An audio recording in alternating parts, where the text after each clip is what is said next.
Hello বন্ধুরা, সবাই কেমন আছেন? আমি অনেক ভালো আছি।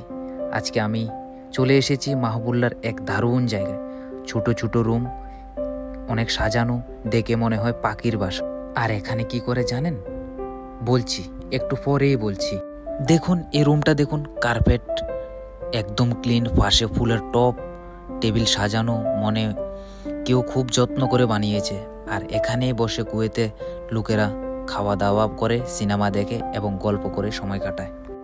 আর এই রুমগুলির দাম কত জানেন? বেশি নয়, 70 দিনের থেকে শুরু হয়, 120 দিনের মধ্যে এই থাকে।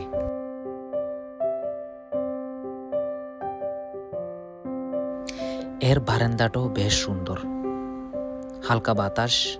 আমি চেষ্টা করেছিলাম সবকিছু ভিডিওতে দেখানোর, এমনকি ওই কাঁচের বোতলটাও, কিন্তু সেটা ধরতে পারিনি।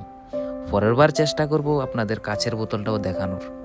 এই যে আমি কাঁচের বোতলের কথা বলছি, আপনারা আবার কিছু মনে করবেন না, আমি সীসার কাঁচের বোতলের কথা বলছি। এখানে না সন্ধ্যার পরে ভীষণ সুন্দর লাগে, লাইট জ্বলে, লোকজন আসে, সীসার গন্ধ, পুরো পরিবেশ একদম রিল্যাক্সিং লাগে। আর যদি হয় শুক্রবার মানে জুম্মার দিন, তাহলে তো আর কোনো কথাই নয়। আর হ্যাঁ, প্রতিটা রুমে রয়েছে ফ্যান, এসি সহ বিভিন্ন আসবাবপত্র। আর কুয়েতে মেয়েদের জন্য রয়েছে অনেক প্রাইভেসি। এখানে বসে গল্প করলে না, সময় কোথায় থেকে শুরু হয় এবং কোথায় দিয়ে চলে যায় কেউ বুঝতেই পারে না।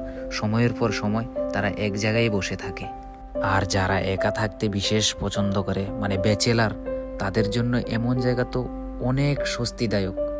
একটু বন্ধুদের সাথে বসে গল্প করা, একটু চা খাওয়া, একটু সীসা টানা, ও হো হো, পুরো সপ্তাহের ক্লান্তি উদাহ।